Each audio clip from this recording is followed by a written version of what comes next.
Good morning, everyone. 6 minutes after the hour of 6 a.m., and it is Friday, June 14th, 2019, 55 degrees outside. Welcome to the KMMS Morning Soapbox with Tom and Shane. Shane Taubman, half man, half amazing in Vancouver, and Tom Eagleoff, your morning mayor, in the house this morning. And Jennifer Bordy will join us at 8 o'clock for Law Talk. And, I guess I need to apologize for yesterday's weather forecast because I left out the part where they would be pounding hail and major pounding rain and wind and all of that. So, but it did go around Headwaters Country Jam last night, so that was a good thing that they got a little rain, but they didn't get the. Yeah, man, it was quite a little storm we had here in Bozeman. Yeah, it was a wet visit for Vice President Pence, you know. Yeah, well, he got to see firsthand, I guess. I don't know if it hail damage to Air Force Two or not, but I don't know. It was really funny because we had some guys over there doing some painting for us. Oh, really? Yeah. They're finishing up this paint job, and they had to dive into their truck. I bet they did, yeah. Yeah, it was pretty funny. How big was the hail? Oh, it wasn't big. It was probably, I don't know, less than dime size. It wasn't like golf ball. Yeah, it was small. Yeah, it was small hail, but pounding. I mean, it came down hard. In fact, going out this morning, I got a big pile of hail in my drain pipe, at the end of the drain pipe there by the carport. So, they constitute hail as summer snow. I am. Well, I don't know. They can call it whatever they want to, but it's nasty. You don't want to be walking the dog in it. I'll tell you that. No.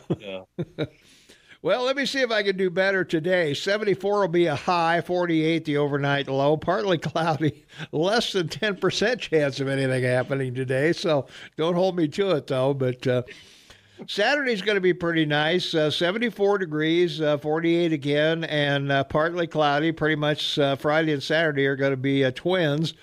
And then Sunday down a little bit, 72 degrees, 47 the overnight low, but mostly sunny again.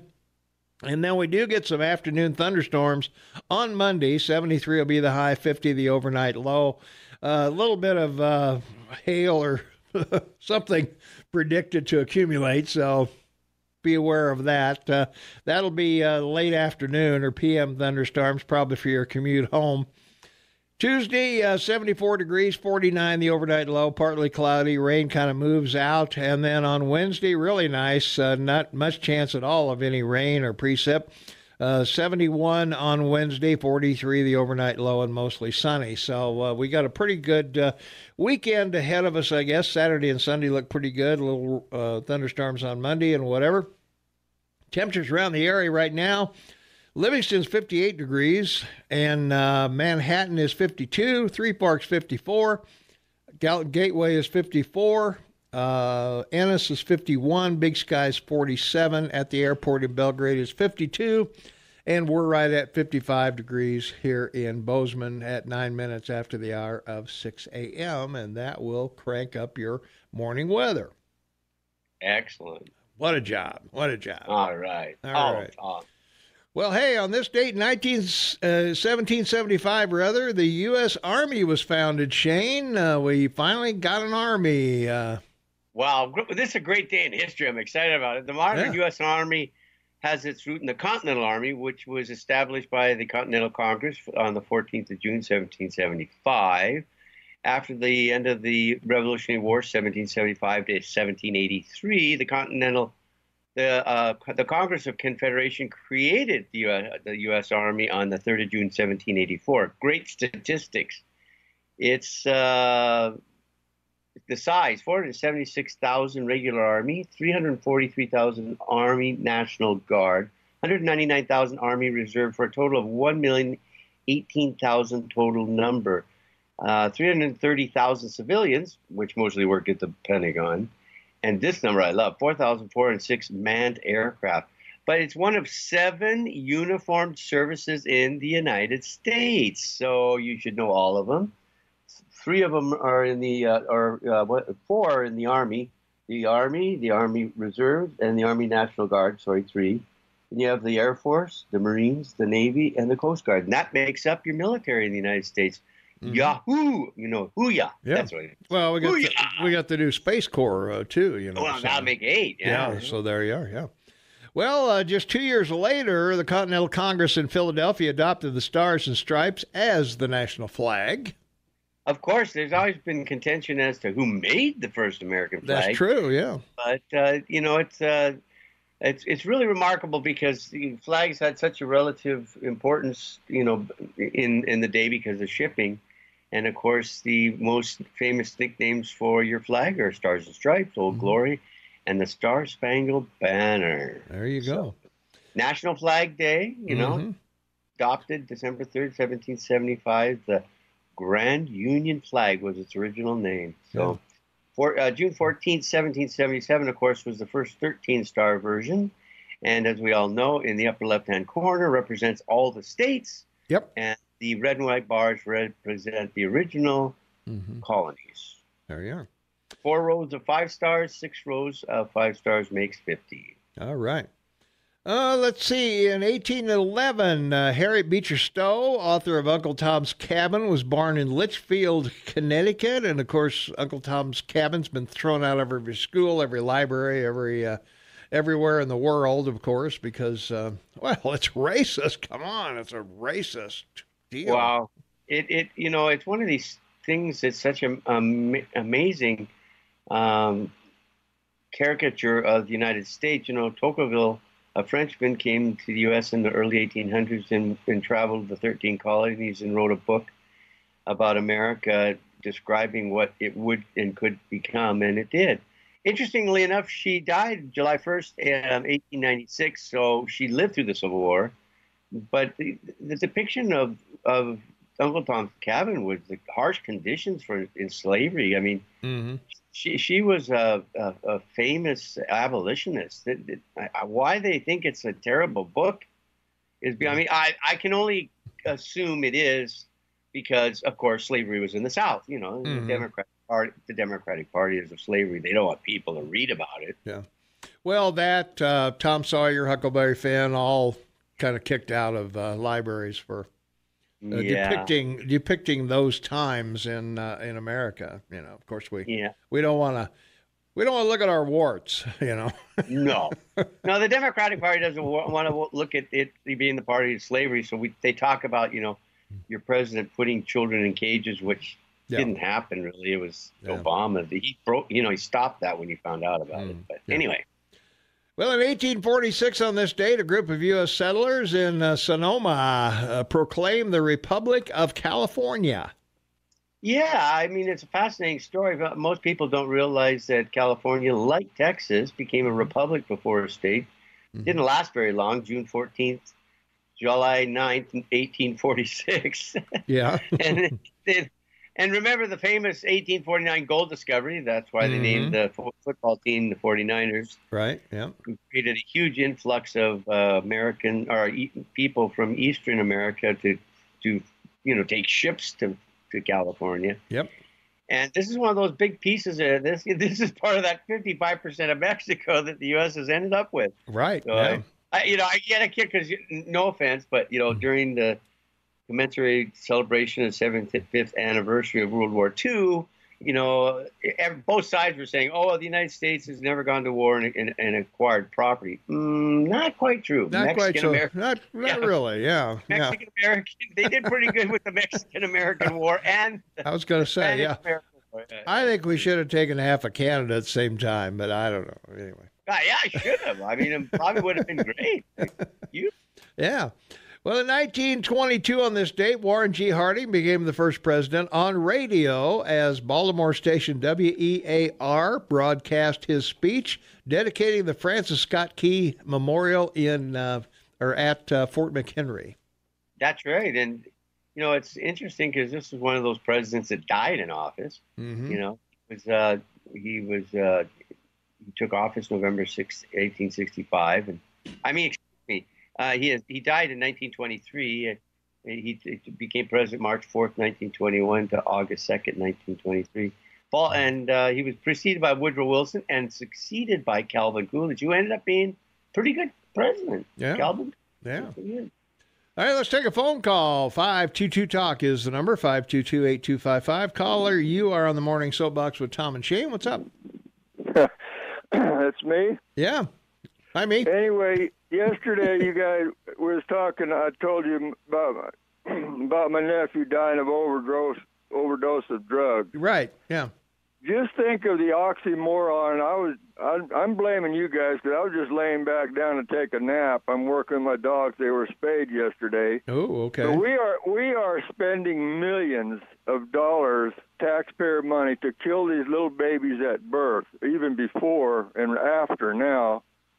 And now we are spending millions and millions of dollars on. I listened to the guys that were up here in Montana, the vice president and stuff. Mm-hmm. We're spending millions of dollars trying to keep full-grown kids that are making their choice to die.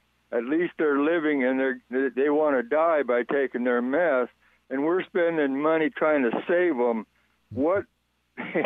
Yeah. At the beginning we kill them. At the end we're trying to. We're let them die, huh? What's up? I don't know, man. Bye-bye. All right, hey, thanks for the call. All right, we got to take care of the ranchers, farmers, and all those guys that get food on your table, clothes on your back, booze in your belly, and we got to also have the Headwaters Livestock Report, so we'll be back following those two items. Hang on. 22 minutes after the hour, 23 minutes actually, it just flipped over. Friday, June 14th, 2019, 55 degrees outside. Shane Matavin on the line, half man, half amazing in Vancouver, British Columbia, where the grocery stores wanted to shame shoppers into not getting plastic bags, and so they printed all kinds of obscene stuff on the bags, and now people are collecting them. That's right. Collector's item. They put adult bookstore on the side. They put, some... pooper scooper, whatever, on these bags. Lingerie shop, yeah, That's it's pretty right. amazing. And now people are collecting the set. They'll be going on eBay for thousands of dollars probably out of Vancouver. So, well, you never know. You never know how people are going to react. That's right. From our text line, make the Baja great again. Send the Marines to take Baja. Well, they'll have their hands full because Baja is almost completely controlled by the cartels. That's right. So, sad story. Yeah, you better bring a lunch. You'll be a while. Let's see. On this date, 1928, the Republican National Convention nominated Herbert Hoover for president, and we need a guy like Herbert Hoover again, right? From All in the Family? I don't think so. But what's relevant to this is that it's believed by historians he beat the Democrat because the Warren Harding tawdry episode with the Teapot Dome scandal. Right. Now, the reason I'm bringing this up is it's totally relative to today. So, the McGrain versus Dougherty decision by the Supreme Court in 1927, which for the first time explicitly established that Congress had the power to compel testimony before them. It was interesting, because in this case heard by the Supreme Court January 17, 1927, it was a challenge to Amali Daughtry's contempt conviction and arrest, which happened when he failed to appear before a Senate committee. So there you go, folks. There's the ruling by the Supreme Court for which the Democrats are going after Barr and others. All right. On this date, 1940, the Nazis opened a concentration camp at Auschwitz in German-occupied Poland. Nasty place. Nasty place. Not Poland, but, well, sort of. Auschwitz, yeah. And the president's sending troops to Poland. Yes, he is, which is a smart move, obviously, because it puts everybody in NATO on notice, right? Yep. And Putin, too. And Putin, too, but an attack on one is an attack on all. So Putin, which is great because, we've seen this before with Hitler, and now you see it with Putin. He goes into Crimea, Belarus. No one stops him. So, he's had war games on the, border of Poland, Lithuania, and Liechtenstein. And so now, your president's saying, hey, enough. I'm not Obama, okay? Yeah. I didn't wait till after the election to have the ability to negotiate or let you do what you want. Yeah, so right. Yeah. You want to make this move, you're taking us all on, baby. That's it. On this date in 1943, the Supreme Court ruled school children could not be compelled to salute the flag of the United States if doing so would conflict with their religious beliefs. How does saluting the flag, a non-religious symbol, a symbol of a country that lets all religions practice freely or not as they choose? Well, it was this has resulted from the persecution of Jehovah's Witnesses, the Mormon Church. And, it was Minersville School District versus Gobetis. And Gobetis family were homeschooling their children. And they didn't want to, they said it was an infringement on their individual rights to worship as one chooses, which they felt that being forced to salute the flag was, against their religious convictions. But, it's one of those situations in your country. It was because of that very flag they were able to practice their religious convictions. Jeez, but, holy mackerel. This is the beginning of that whole left movement, having the courts make decisions because the Congress wouldn't do anything. But eventually they did. No wonder they wanted to impeach Earl Warren. Exactly. All right. 1954, President Dwight D. Eisenhower signed an order adding the words "under God" to the Pledge of Allegiance. So in stark contrast to 1943, obviously. And putting "In God We Trust" on your money. So he did two things. Yeah. There you go. Next one's great. The Falkland Wars, which, we all watched on television with amazement because of the crisis that was involved. And yep, there you go. Another woman in the 20th century, a leader of her country who started a war and won a war. So there you go. Indira Gandhi, Golda Meir, and Margaret Thatcher. There you go. Don't say women aren't tough. There. Amen to that. 1985, a 17-day hijack ordeal began when a pair of Lebanese Shiite Muslim extremists seized TWA Flight 847 shortly after takeoff from Athens, Greece. Yes, indeed. And they were seeking the release of 700 Shiite Muslims. That's Persian Muslims. And they were members of Hezbollah. Oh, we've heard that before. So, we're dealing with that today, which we'll talk about in 5 things you need to know. Yep, we'll be coming right back with that. So stay tuned. Shane is dutifully watching his clock. Good job, man. I'm trying. All right, we're gonna pay a couple bills. We got Montana State News, Fox News, Randy with the weather today. Gesundheit will be here. Peter's Painting, Gift Corral, Bank of Bozeman. We're all going to be here. So, hey, no Barry White, and no Noxatril. We'll be right back right after this. 23 minutes for the top of the hour. It's Friday, June 14th, finally Friday, 2019, 55 degrees outside. Welcome to the KMMS Morning Soapbox with Tom and Shane, making radio great again. Shane and Tobin on the line in Vancouver, and Tom Eagleoff, your morning mayor, in the house, and Jennifer Bordy will join us at 8 o'clock. And from our text line, let's see... we could take Baja in a week. No, you can't, because you can't attack civilians. Come on. You can't go in there. Even if they're criminals, you can't do it. The U.S. declared war on the Mormons. Why not? Jehovah's Witnesses can't even celebrate birthdays or holidays. It's viewed as putting something ahead of God. And, oh, yeah, I forgot. And she signed it, or he signed it, either or. Let's see. From our text line, 478-8298. No other God before me. And also from our text line, activist judges in 1943. Well, absolutely. You can go all the way back to when Woodrow Wilson, baby. Well, you could go back further than that when the Supreme Court declared people were property. That's right. I mean, go back to 1850, why don't you? Activist judges, I would say, yeah, pretty much. So we've had them all along. Yeah. All along the Watchtower. So let's see, finishing up this day in history. 2002, American Roman Catholic bishops adopted a policy to bar sexually abusive clergy from face-to-face contact with parishioners, but kept them in the priesthood.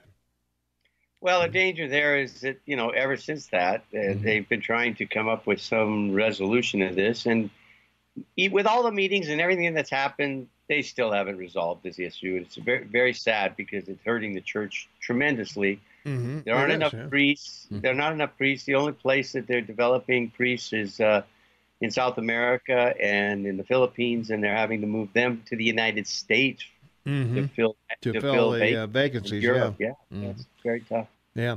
2007, Palestinian President Mahmoud Abbas declared an emergency after the Hamas militant group effectively took control of the Gaza Strip, and the Gaza Strip's back in Israel's hands once again. Yeah, and I got to make this statement because it's very important. So he's the second president of the Palestinian National Authority, took office 15th of January 2005. Second president of the state of Palestine. He assumed office the 8th of May 2005. Now, the reason I bring this up is because of money. We always talk about follow the money. Right. Well, of course, the first president and leader was Arafat. So when Arafat came in and he was, blackmailing or demanding money from all the other Arab oil countries, they sent billions. Well, he set up the banking for this in that free state in the middle of Europe. I can't even think. The banking state in the middle of Europe. I can't think of the name. Help me. That's been, oh my gosh. Anyway, Deutsche Bank? No. In the middle, in the Alps, not, above Italy. What's the country above Italy? Where all the banking is. I can't think of the country. No. Switzerland. Switzerland. God, I'm in serious trouble trying to tell this story. Yeah. So, no, but it's a great story. So maybe you should make notes. Yeah, I try to. So Arafat sets up all the banking for the, Palestinian operations. And the way it was set up, and it still works today, is monthly. The banks in Switzerland load up a couple of helicopters, fly them across the Mediterranean with cash, and land in both the Palestine property in Israel, and then of course that little narrow area we were just talking about, to pay everybody, because nobody will take a check. They all want cash. And it's just so funny that, because this is one of the big problems with the Middle East settlement is this whole banking issue, and they can't, of course, change it because they wouldn't have anybody fighting the Israelis if they didn't pay them cash. It's sort of, so we're in big trouble there. It's a big follow the money story. I'm sorry. So need to digress. No payroll checks in Hamas, I guess, huh? Yeah, and I went over time. Sorry. That's okay. Well, real quickly, 2009 Los Angeles Lakers coach Phil Jackson broke Red Auerbach's record by winning his 10th NBA title, but unfortunately Phil did it with multiple teams. Red did it with the Celtics. So let's not diminish Red's record by bringing in an asterisk after it. Well, 12 championships with the New York Knicks, the Chicago Bulls, and, of course, the Los Angeles Lakers. Right. There you go. All right. We'll be right back. Culligan Water wants to talk to you. Ooh. 16 minutes before the hour of 7 a.m. It is Friday, June 14, 2019, 55 degrees outside. Welcome to the KMMS Morning Soapbox with Tom and Shane, making radio great again. This is where Montana talks, of course, and Shane Montalban talks as well from Vancouver, British Columbia. Half man, half amazing. Tom Eaglehoff, your morning mayor. And let's see, from our text lines, go over and see what the texters have to say. Jehovah's Witnesses and Jesus Christ of Latter-day Saints are two different churches. There you go. So, there you go. Put that in perspective. Well, Shane, the candidates are named and Bullock is out. Yeah, I know. Yeah. And so is the mayor. Mayor. You know, the worst mayor in America, de Blasio. No, he's not. He's in. He made it? Yeah. Oh, my God. Where have you been? only four people. Four people didn't make it. Bullock was one of them. Seth Moulton of Massachusetts also didn't make it. And Mike Gravel of Alaska and Miramar, Florida Mayor Wayne Mussum also missed the cutoff. So U.S. Senator Michael Bennet of Colorado and New York Mayor Bill de Blasio, who recently had been on the bubble, both made the debate based on polling measures. And Bullock is challenging that he claims he's okay at a couple of polls or whatever. He's polled well enough, I guess, to get in there. So, Bullock will be on the sidelines for this one. So that's I don't know, kind of a still going to be a 2-night debate, so it's going to be fun. Well, it will be that, with the 10 people. And also in news just received at this location, Elizabeth Warren has passed Bernie in the polling. She is now number 2 behind Biden. So I think what they'll do is they'll probably line Biden up on the right hand of the stage, and then everybody will be whoever is most left will be next, and then they'll go down the line as to how left you are from Biden. So I don't know. I think he'll demand the middle spot like Trump. You don't think so? I don't know. I'm not sure about that. Well, I just can't wait for the $1.5 billion question. That's going to be the biggest question of the night. Well, I don't think nobody from CNN is going to ask that question. No, but one of the candidates will bring it up. You think so? Oh, gosh, yeah. I don't know. I doubt it. Well, that's going to hurt the party. That's going to hurt the party. It'll hurt the party if they don't bring it up because Trump started bringing it up. No, because Democrats don't care that he got $1 billion. They don't care. Well, they didn't care about Obama's records or anything about him. They don't care. I mean, the Democrat voters don't care. No, but I mean, there's a lot of American Democrats and people, just general Americans out there, probably don't even know he what he did. I think once people really know, he's gone. Well, I owe you a dinner for the Raptors. I'll owe you a second dinner if they bring anything up about Biden's kid. Oh yeah, well then third dinner, Biden's gone before the next round of debates. I'm telling you, he's gone. You think so? Yeah, I don't know. I think they think he's Obama regenerated, and Obama will be his advisor, and that's what they want. So. Well, I think the debate's 2 hours, so I just can't wait to see what America thinks, how he answers a question. I mean, he's not looking good, Tom. He's pretty frail. He is not looking good, but CNN's not going to go anywhere near Biden's kid, and neither is any of the other 20 people. Okay. We'll see. Wait and see. I'll tell you. Yeah. I know this stuff. I have to tell you, I'd be absolutely amazed that Warren ends up as the nominee, but it very well could be her. It's very possible. Yeah. I mean, she's, my wife was commenting the other night, she wears the same outfit, black top and one of those pull-on, shawls or whatever it is that she wears. And that's all she shows up in. Hell, she'll probably be inaugurated in that. I don't know. Well, hey, the Bozeman Public Schools annual report card for itself shows progress toward its big goals of boosting kids' reading skills, career opportunities, and emotional support to make sure schools stay safe and all students can learn. The report to the Bozeman School Board this week on progress toward realizing the district's long-range strategic plan. Trustees voted their approval 8-0, and Watson will leave this month after 7 years as superintendent to head the Missoula School District. And, of course, we reported yesterday we got 3 people in waiting that are going to take their place. So we need to take a break right now. Shay, we got a caller on the line, so entertain them, and we'll be right back.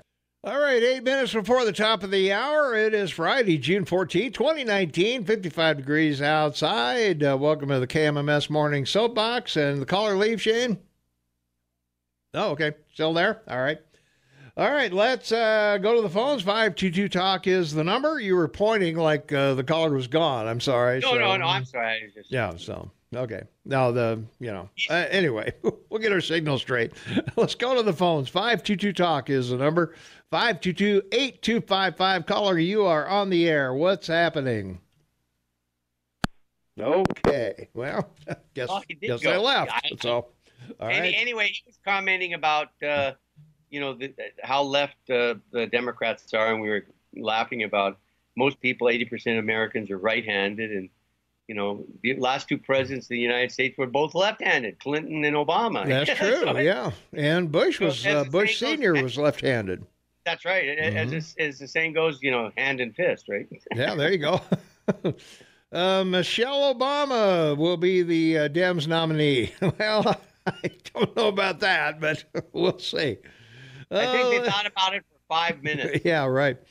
478-8298, our text line. Joe Biden, Obama white. So there you are. I guess that's what we're looking for. Yeah. And, okay.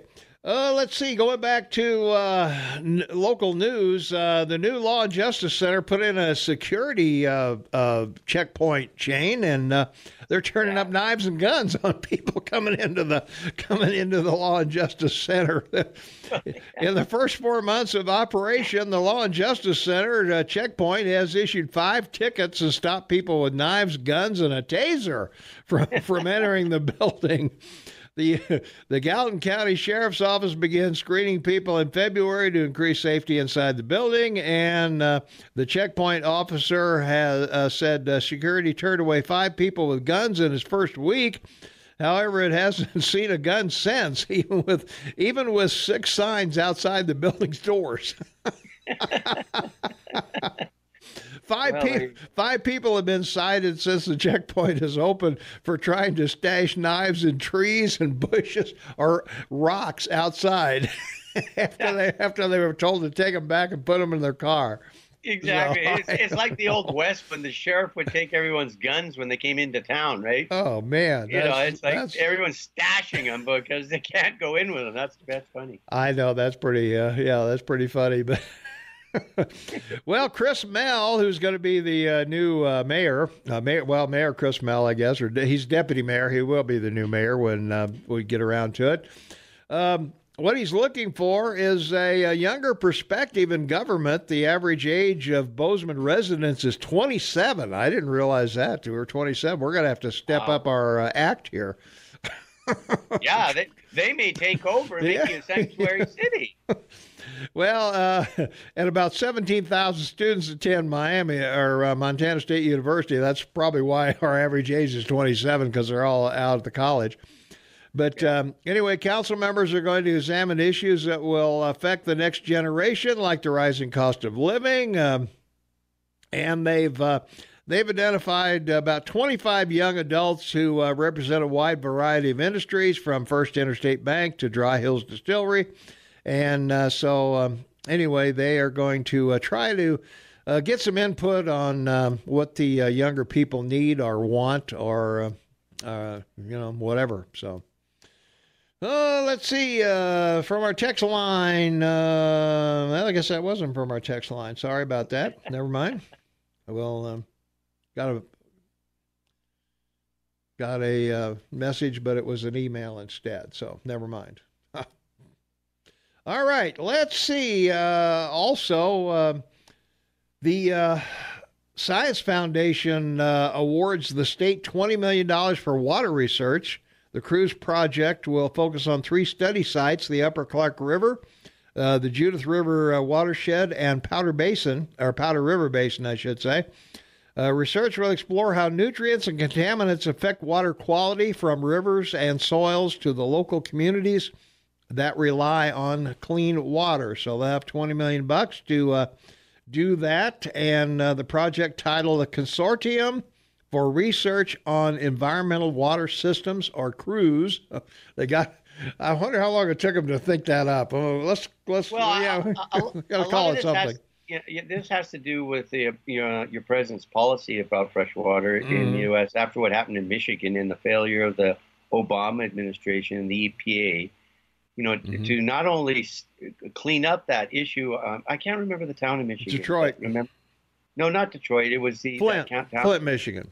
Flint, thank you. Yeah, Flint, Michigan, where the people were drinking lead water, and two things that were terrible. Number one, they knew it and didn't tell them. Yeah. And then number two, they didn't do anything about it until it became a horror show. Mm-hmm. So anyway, your presidential policy is let's not have this happen again. And so he's using the National Foundation to award the monies to check, major centers and regional centers like your city for water quality. That's a good thing. Well, if you're drinking water with lead in it, wouldn't the lead all settle to the bottom? You just didn't drink the bottom of the glass. Because lead's heavier than water, isn't it? Won't that work? I love you, man. That won't work. You are such the righteous eagle, man. You get it figured out. That won't work. Yeah. No, I guess you could use a magnet. You can throw a magnet in the water. Yeah. Now you're talking. Just drop a magnet in the glass. You're set. Let it set for a couple minutes, and you're done.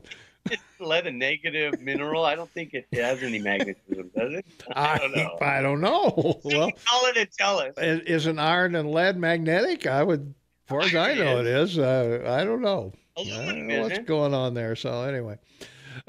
Big Sky is going to receive $10.3 million for spur road upgrades. Gallatin County, which is administering the grant on behalf of Big Sky, will soon begin the process of hiring firms to design the project, and estimates will complete construction in phases over the next few summers. So that'll be responsible for that. Like, if they're going to make them pay to build all these infrastructure before they build on it, shouldn't they be required to maintain their roads? Well, you would think so, but I would think so. Well, we just don't have the population or the tax base to fix our roads. Come on. Yeah, I'm putting that on the Jeff list. Yeah, put that on the Jeff list. Yeah. Well, let's see. They've received $10.3 million. Project's going to be transformable for us. Whatever. The CEO of the Big Sky Chamber, our visitors, residents, and workers, many of whom commute from Bozeman and Belgrade, use this road, so it will be a huge improvement for us. So I don't know, anything they can do to improve that road for safety, I'm all for it. Because if you ever travel down there, man, the logging trucks and everything else that are they aren't wasting any time getting to Bozeman or wherever they're going. So anyway. Yeah. All right, we got to pay some bills and do some other stuff here. So we got Montana State News coming up. Brooke Foster with the weather, Fox News, and a whole bunch of other stuff. So stay tuned. Jennifer Bordy will join us at 8 o'clock, and 7:30 or so, maybe Shane will give us a market update, and we'll see what the markets are up to here on Friday. And it is finally Friday, June 14, 2019. We'll be back with more of the KMMS Morning Soapbox with Tom and Shane. Make radio great again everywhere. We'll be right back.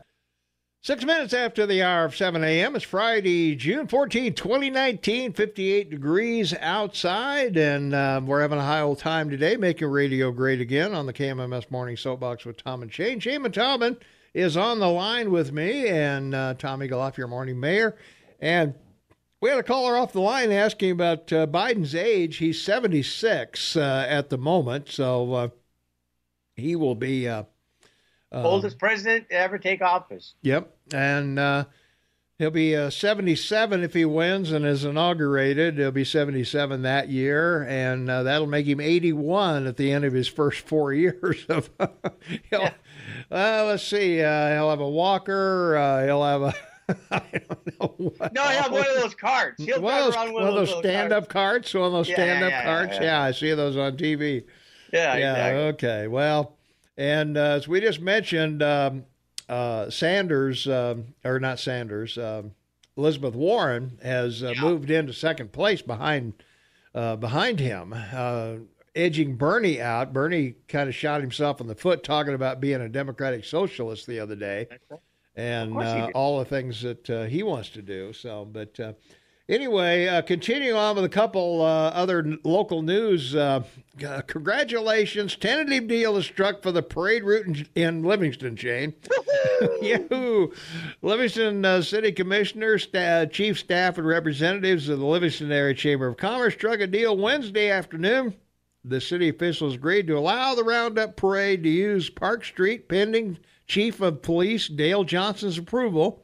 The tentative plan is to block off the small stretch of Park Street, use the southern lane and parking spots for floats, and keep the northern lane and parking spots clear for emergency responders in case the fire or police or whatever have to get to somebody. So Main Street wins. Yep, it's the Main Street spin. You're right. There you are. So, all right. So the middle ground should hopefully solve this problem. Another thing I want to bring up briefly is that although this isn't local, it's in Flathead and Missoula, but the Confederated Salish oh man, the Indian tribe there, the Kootenai, I guess it is. Kootenai tribes are offering a $10,000 reward for information leading to criminal charges in the case of Jermaine Charlo, who's been missing for a year. 23-year-old Dixon resident was last seen in Missoula on June 16, 2018. Her case is among many that have helped lead to more organized efforts in searching for missing American Indians. So if any of you know anything about that, you can pick up $10,000. And but it's a serious situation up there. In Canada too. We're getting it in Canada as well. So. Well, in the wake of President Trump's administration that he would accept political dirt on his opponents offered by foreign governments, Federal Election Commission Chairwoman Ellen Weintraub tweeted a statement on Thursday clearing up any confusion surrounding the matter. It is illegal for any person to solicit, attempt, or receive anything of value from a foreign national in connection with the U.S. election. I have two words for you, the dossier. Yeah, exactly. And, from a foreign government. That's right. So paid for, bought. 52 U.S. Code 30121.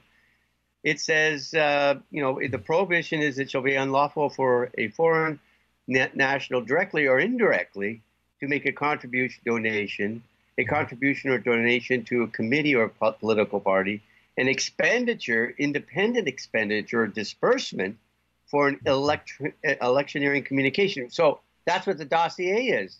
Well, they got around it because they went through Fusion GPS, which was an American company, to get it. Well, yeah, but it wasn't. They didn't go directly to the Russians to get the info. No, but the Democratic National Committee and Hillary and her campaign paid $12 million to Fusion GPS that was set up by their law firm to set this up with a foreign national who was ex-MI6, who got the dirt from Russia and then gave it back to him. I mean, not illegal. No, that's not the point. The point about this is so funny is Trump set him up.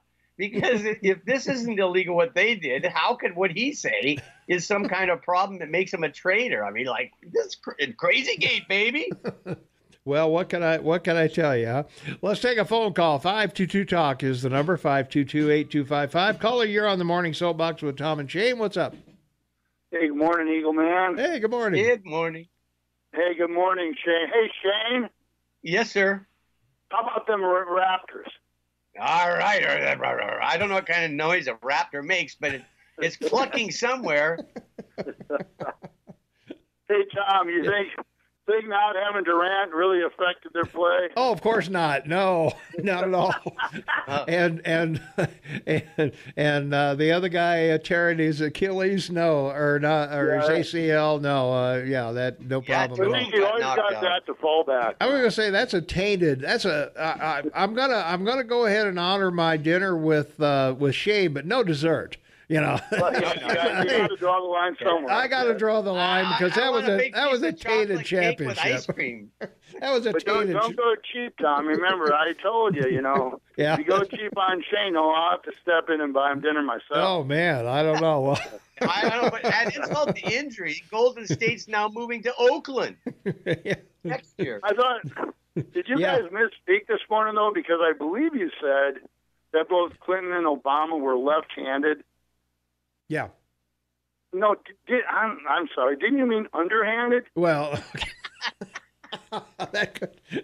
we stand corrected. Thanks for that. Yeah, thanks for that. We stand corrected. Hey guys, what do you think of Sarah Huckabee Sanders stepping down? I'll tell you, for the abuse she took for as long as she took it. Oh my gosh! I mean, oh my God! I mean, even getting booed out of restaurants and places like that, and being going through all that stuff. The left's conspiracy about this is she left because she set up that interview on Sunday with ABC. That's how bad they are. They can't accept the fact that she's got 3 children. It's a hard 7x24 job. Think about it. I mean, this is wow. They can't acknowledge anybody. And you see what they're doing now. Trump. I'll tell you what. He couldn't have selected 2 better women. Oh, Sarah Huckabee Sanders and Kellyanne Conway. Man, they're steely, intelligent. I mean, they got the whole package. And now you see the ethics committees going after Kellyanne. You know that, right? Oh, yeah. What do you think about all that? I mean, the timing of it and everything. Well, anything that has to do with the 2020 election is going to be pulled out. You know that. Any scrap of, impropriety they think they can promote, because the left-wing media is going to promote Kelly and Conway all over the place. And also, well, you saw what they did with Trump's comment with the ABC News. They're all up in arms over that. So, anything they can pull out, they're going to pull out between now and November. The Democrats have to project all of this stuff right now because they know it's coming back at them with, these investigations. They know they're in trouble. So they got to come up with all this stuff because they want to be able to talk back and forth about it, right? Yeah. Well, we've got the Inspector General's report coming out before too long, too. So that's going to be. FISA, And, whether Mueller testifies or whether Barr does or McGahn does, that's all going to be news fodder for us here at KMMS. Yeah, I guess what I was more referring to, Tom, is just them going after Kellyanne for ethics violations, using her office to bash Dems, when they've been doing that to the highest office in the land unceasingly ever since the guy took office. Yeah, I was going to. I mean, you talk about hypocrisy. I guess that's what I'm getting at. Not one word about you call the president an MFer. No ethics violation there, and you can say whatever you want. Well, they're in Congress. They can do whatever they want. She says anything against the Dems, and she's misusing her office, but not so with the members of the House. Well, it's great because, this interview that Senator Harris from California had about no one's above the law, including the President of the United States, in office or out. He should be prosecuted if he's broken the law. So when all this comes out and goes right to Obama's White House, I'll see if Obama's above the law. What do you think? Is Obama above the law? Yeah, I guess we'll find out, won't we? Yeah, we're going to find out. I guess I'll close with, I guess being underhanded is not against the law. There you go. All right. Thanks for the call, man. All right. Appreciate it. All right. From our text line, in October 2015, Fusion GPS, an American company, was contacted by conservative political website. Steele is not a Russian. We never said Steele was a Russian. He's a former career MI6 guy who apparently had the contacts in Russia. So that's where apparently the dossier came from. And as we all know, John McCain was pretty instrumental in getting it released. That's correct. And the bottom line is the Democratic National Committee ran with it. Yeah. $12 million, baby. That's what an investment. And they decided to go with it. Something's got to go wrong there. All right. All right, Shane, I've got a caller waiting on the line. I got to take a break. If you'll entertain them. We'll be right back. 19 minutes after the hour of 7 a.m. It is Friday, June 14, 2019. Jennifer Bordy will join us at 8 o'clock. It's 60 degrees outside. Shaman Taubman, my co-host on the line from Vancouver, British Columbia, half man and half amazing. And we're making radio great again. Tommy Goff, your morning mayor in the house. KMMS Morning Soapbox with Tom and Shane. We're Montana Talks, of course. And, from our text line, Trump could be a great president if he simply shut his stupid mouth. When hostile countries come to you, call the FBI, but he has no morals. Well, he mentioned Norway, hardly a hostile country. But it's indifferent to the reality of what's going on, right? Yeah. That's so. But there are times when he does go off on tangents that he shouldn't go off on. I think everybody admits that. The one thing that I think Trump supporters appreciate, and I would put myself in this category. I've lived through, this will be my, 13th, 14th president. I started with FDR. And lucky you. And I have never heard a president speak as frankly about anything. You know, he says what we say in bars, on bar stools. He says what we say, riding around in cars or on fishing trips or out hunting. You know, and he doesn't need a focus group to say, well, if I say this, what'll happen? He doesn't really care what happens, you know. And well, on top of that, I think when you hear the question, he'd go, the way his mind works, I think, is, this is great. I can set up the media for this one. Yeah. Because, back to Biden, $1.5 billion from China. And when he first declares, China, isn't a competitor, oh, well, isn't China interfering with your election, paying his family $1.5 billion? Oh, and then a week later, oh, come on, folks. They are a competitor to us, and we should be concerned about. I mean, come on, what a flip-flop with this guy. Whoa. Yeah. So, well, I don't know. It's going to be a nasty, ugly election. No question about it. And which makes it fun for us. I just hope we're right in the middle of it, but yeah, exactly. We'll see. But. Well, in other news, of course, the U.S. releases video that Iran may have been responsible for two tanker attacks, according to Mike Pompeo. Pompeo, yeah. I'll get it in a minute. He has blamed Iran Thursday for the early morning attacks that disabled the two tankers in the Strait of Hormuz, the U.S. Central Command released a black and white video from a U.S. surveillance aircraft describing it as showing Iranian soldiers on a Revolutionary Guard boat removing an unexploded mine from the side of one of the two damaged tankers, the Japanese-owned chemical tanker, on Thursday afternoon. And the owners said the crew saw flying objects before the explosion, suggesting mines were not the cause. So I don't know. Well, the other thing relating to Iran is they're ready to start enriching uranium again.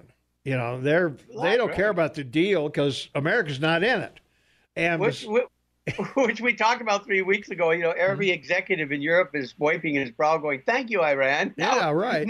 Now we don't have to do business with you because you broke the deal. But the Strait of Hormuz is important. It's between Saudi Arabia and the United Emirates, and 20% of the total global oil and consumption passes through it. It's a very narrow gap, 36 miles wide. So you sink a tanker in there, and it'll seal it. So a lot of people feel that Iran's doing this to try to raise the price of oil for what little oil they can sell. Well, that's true, and the price of oil barely fluctuated. Now, under President Obama, back at the beginning of his term, this would have sent oil to $200 a barrel probably. But That's right, but in the meantime, and partly because of he certainly didn't authorize the Keystone Pipeline or open the Alaska, refuge up there, or allow new leases or anything like that, which Trump did. And we find ourselves, we were on our way to oil independence under Obama. We have to say that, but that's right. Not anymore, though. Well, it's solidified now under Trump, of course. So we have a glut of oil here, and that is good for us because we don't have to rely on, if we do come under attack somewhere in the world, we don't have to rely on foreign oil to get ships or planes or whatever, wherever they have to go. That's right. And oil is the biggest commodity in the world as far as trading. And the U.S., no one talks about the imbalance of trade with the OPEC countries because there isn't any. Yeah, not anymore. And so the U.S. is oil independent since World War II. And that's because of your government and policy of your president to, loosen up all the restrictions on the ability to recover oil and gas in your country. And so huge. This is going to play huge in the election. And especially with these issues with Iran, because Iran wants to start something. They do. That's what's going on here. Come on, we know that. Yeah. From our text line, 478-8298, my bar buddies say this about evil dictators, and then we fall in love, okay? He wrote me beautiful letters, great letters. Of course he did. At least they're communicating, something they didn't do under Obama. Let's go there. Let's take a phone call, then we got to go to the bottom of the hour. Caller, you are on the air. What's going on? Yeah, hey, so, I think oil was moving under Obama, but despite him, I mean, he didn't want it to happen. No, he didn't. Yeah, you're right. Wasn't it all the fracking and, all the private land in North Dakota and wherever else in the country? Yeah, the Bakken really turned things around. Yeah, and that had nothing to do with Obama. No, it didn't. No. And Trump, Trump has been, in my opinion, in retrospectively looking back at kind of the last 12 years or 10 years, when Obama was in, if there was a shooting or something, I mean, it was like pandemonium. You go to the gun shop, everyone would be buying crap because they thought he was going to ban guns. Oh, yeah. I mean, that happened every time that happened. I mean, you couldn't get ammunition almost probably 6 years out of his term. You couldn't even go buy a 22 caliber round. And under Trump, man, he's just really, it's been awesome, Mm-hmm. I don't think that, we realize that sometimes really has been a stabilizing force in a lot of things. And I think he does care, too, kind of what people think and do. But, I love the fact that he will say anything. And he's constantly just pushing for what he wants to get. So I really love that about him. Yep. I agree. Like I said, I've never had a president that spoke as frankly as, say, we do here on the air, Yeah, you think that an issue's dead. They're like, oh, they just killed that issue, and he just brings it back again. Mm-hmm. Yeah. I mean, he was so close to getting Obamacare gone, and after they killed it how many times?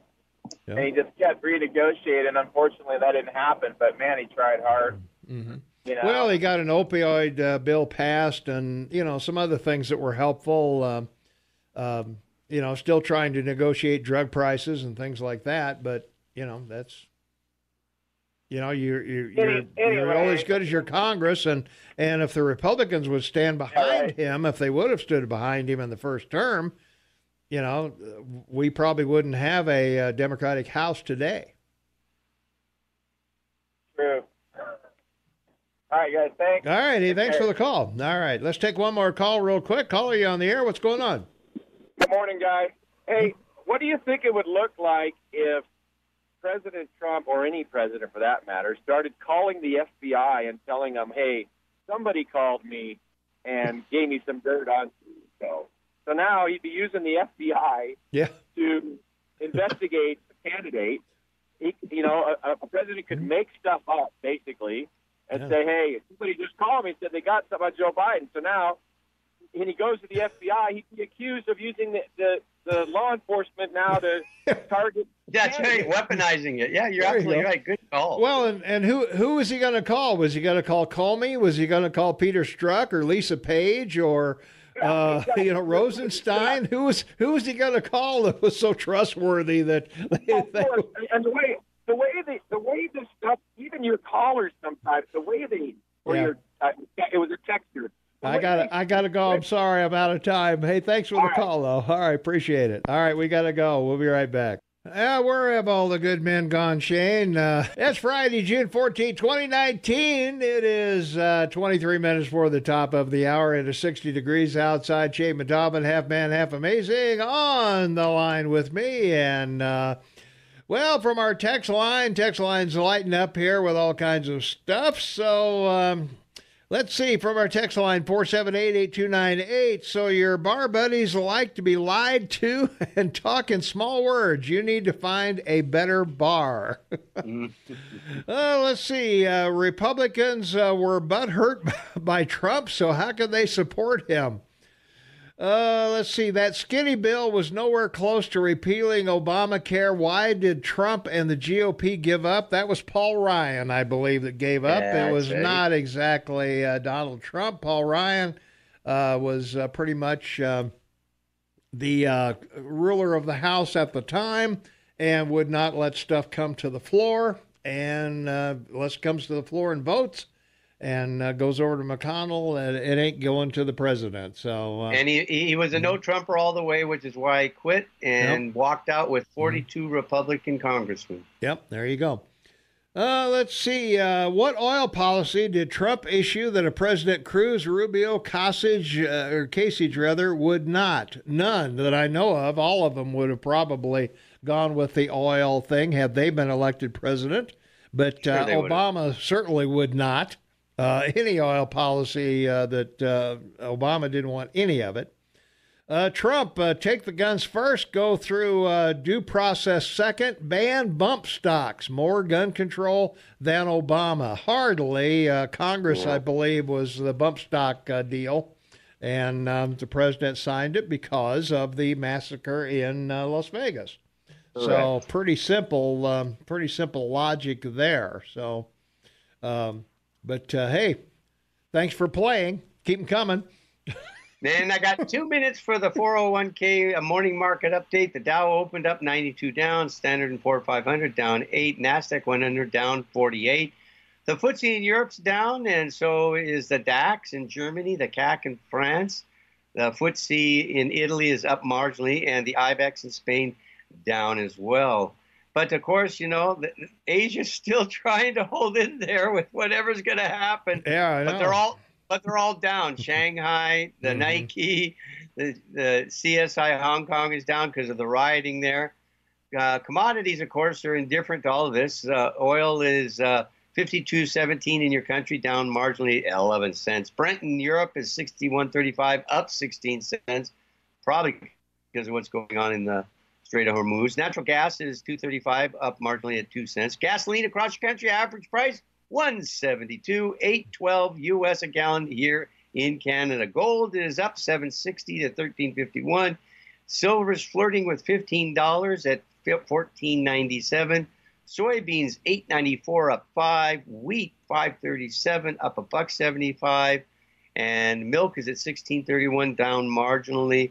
And of course, livestock, live cattle, 109 up 17 cents. Feeder cattle, 136 up 22 cents. Lean hogs, 79.40 up 17 cents. And beef, 10.65 up 3 cents.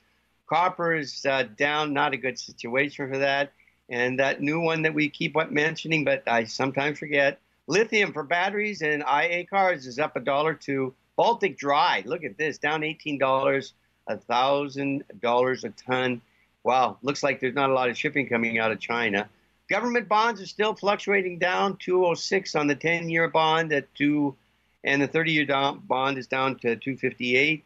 And finally, currencies, U.S. dollar is strong. Euro's hanging in at 112. The sterling is 126, down 2 basis points actually from the last week.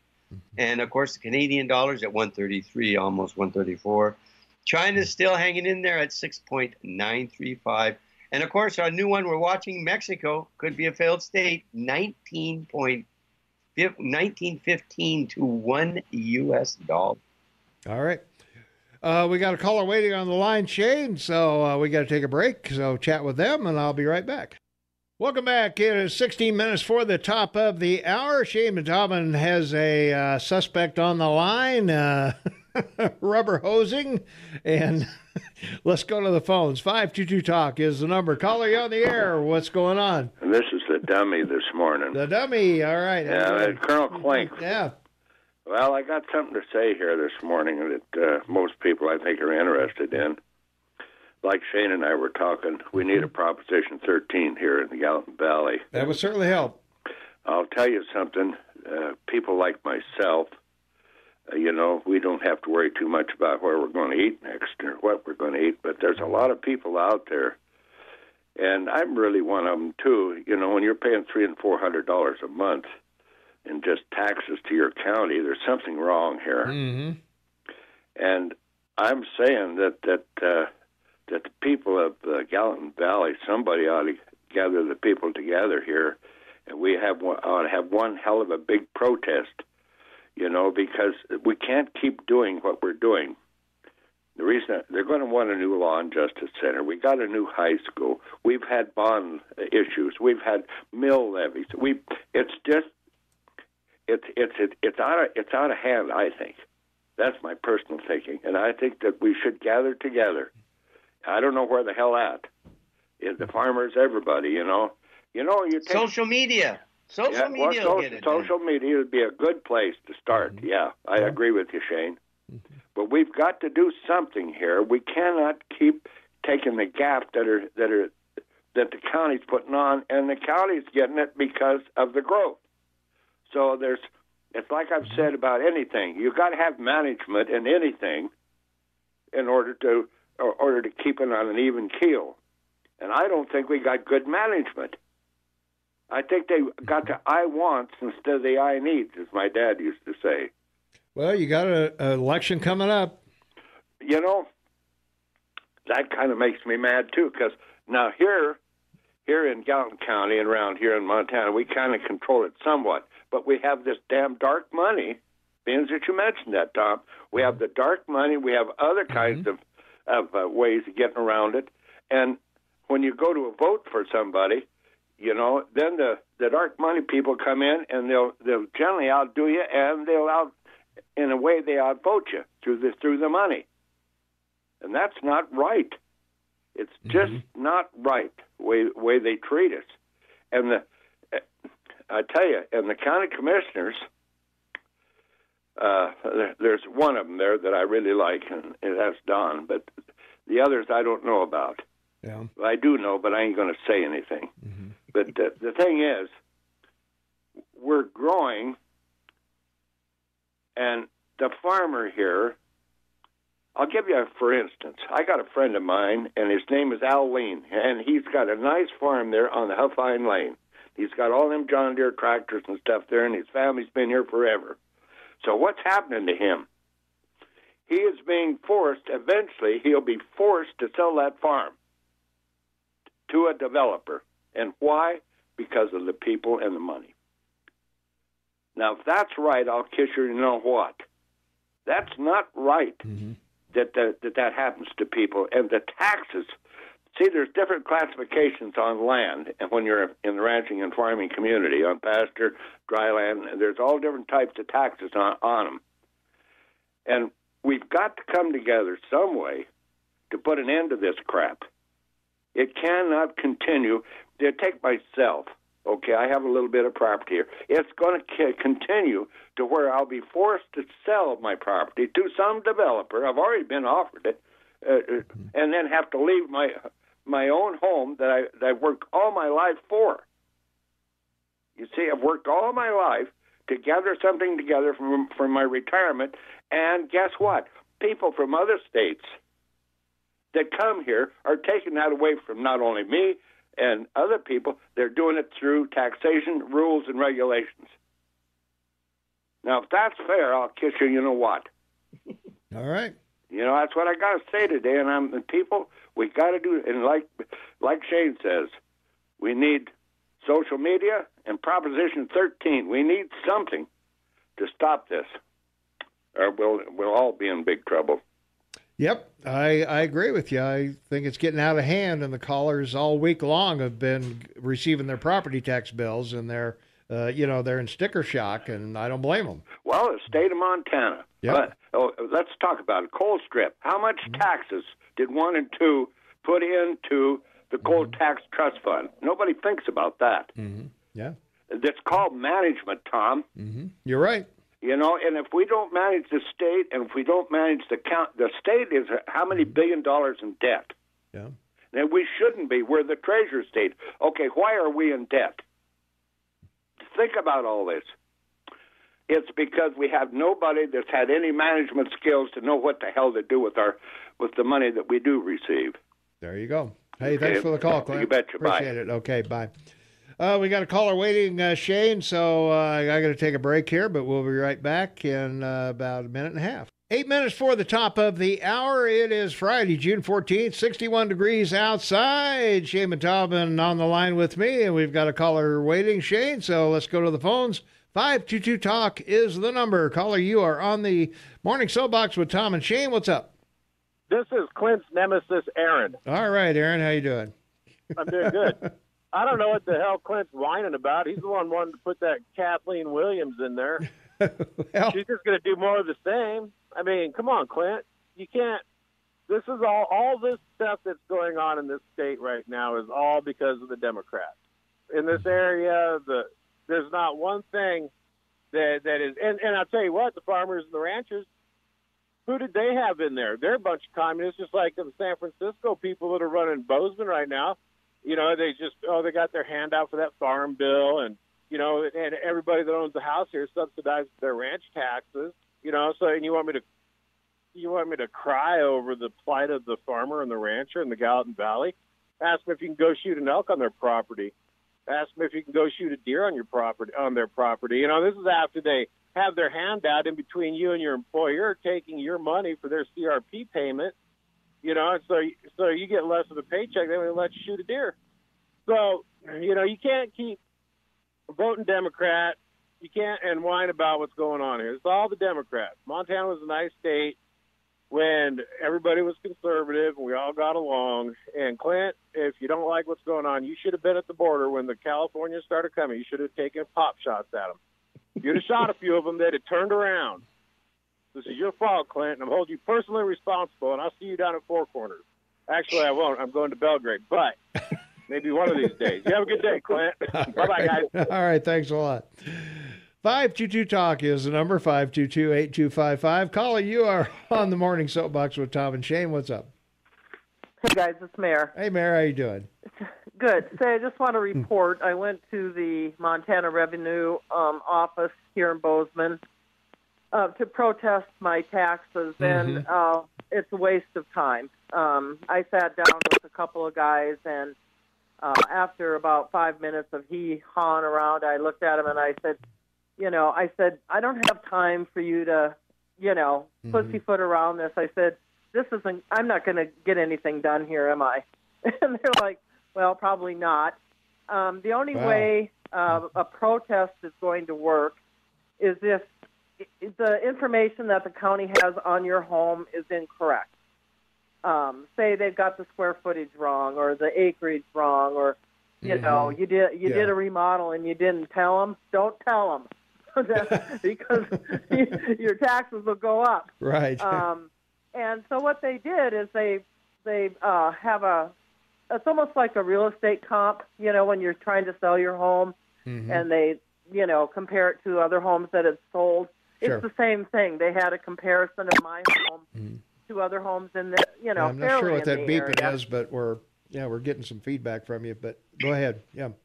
Yeah. So anyway, the comp just shows the people that have sold their homes and what they sold for and that were comparable to mine, and that's how they assess the value of your home. So, you're pretty much at the mercy of what other people have sold their homes for. It doesn't matter. You know, my home was built in 1978. It's a fairly old home. And they're comparing my home to homes that were 1991 built, Right. So it's a waste of time. The only thing I can think of to do is if we can get an initiative on the ballot. Probably can't this November, but the next November. So at least when the legislation session comes into being, we've got something that we can take to them and say, you got to do something now. Because in 2 years, it's going to be reassessed again. And I asked them, I said, so in 2 years, mine could go up another 1,000? And they said, oh, absolutely. Yeah, it probably can, yeah. And it probably will. All right. And I know a gal that lives in Bozeman. Hers went up $3,000. How do you absorb that? I don't know. I don't know how you do it. Yeah. Yeah. I don't think you do. Yeah. So yeah, we got to do something. And talking about it. Yeah, talk is cheap. So it's either I'm willing to put my phone number out there, and get people to let's do something. All right. And get an initiative on the ballot. Yeah, thanks for the call. All right. You bet. Appreciate it. Thanks for the update. Yeah, I'm not sure what the interference was on the line there, but we're getting a lot of kind of beepy stuff. So let's take another phone call. 522-TALK is the number. Call you on the air. What's going on? Morning, Tom and Shane. This is Paul. Hey, Paul. Hey. Property tax is taxation of dollars that are sitting static, not doing anything. When you own a house, and what property tax does is it gives government the benefit of opinion and what you might call interest on your money, rather than the owner of the property. In all other cases, if you invest money in something and it earns something, you get taxed on the fact that it earned something. You actually got the money, then you have to pay tax. But in the case of property tax, you don't get anything out of it. Government gets all the benefit. Well, too, and the other problem with property tax is it interferes with your...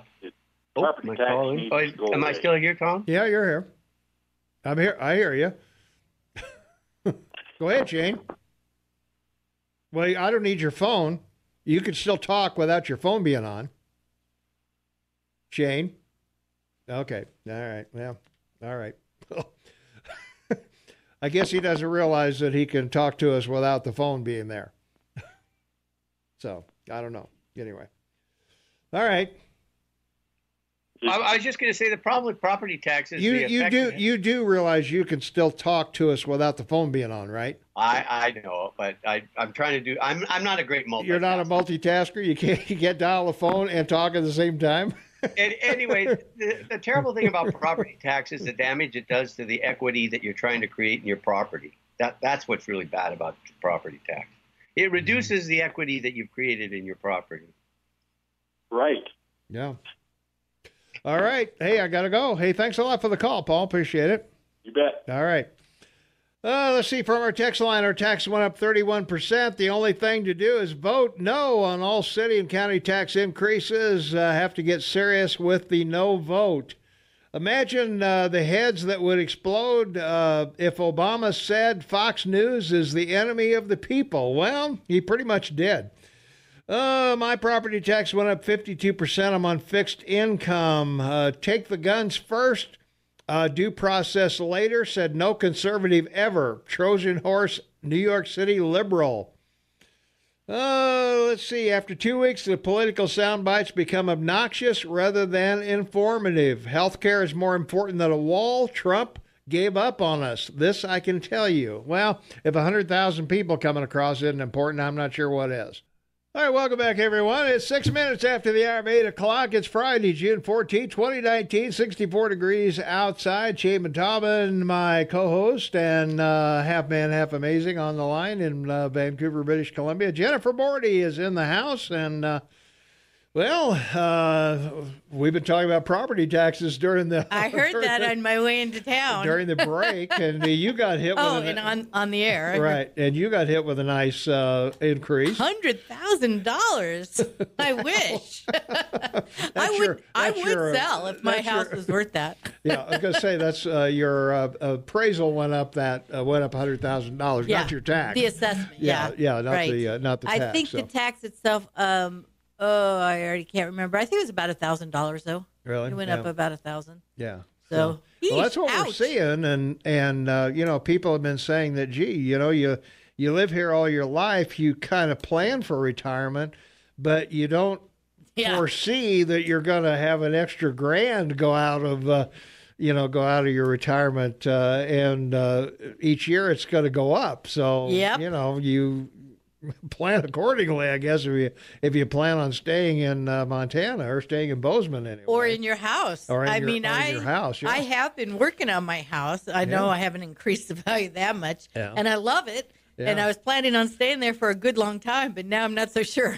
Like I say, when the price gets either right, because the value is amazing or because I can't afford my taxes. Well, I was going to say that's what people are facing right now. Is, gee, do I need to consider selling this place? And downsizing, or am I going to be able to live in Bozeman anymore? So that's our look ahead. I know that's not our topic today. It's not. But do you want to know today's topic? What is our topic? Smut. Smut. All right. Well, the reason why I say that is because way back in the 90s, I did a show, which I do every now and then, on sex crimes. And somebody called up and said, you don't have to talk smut on the air. Now we're talking. We're just talking sex crimes. Sorry. I mean, it does involve maybe a slightly graphic description, but it's not porn, I can assure you. Well, we don't have Noxatril this morning, so I guess this will be the next best thing.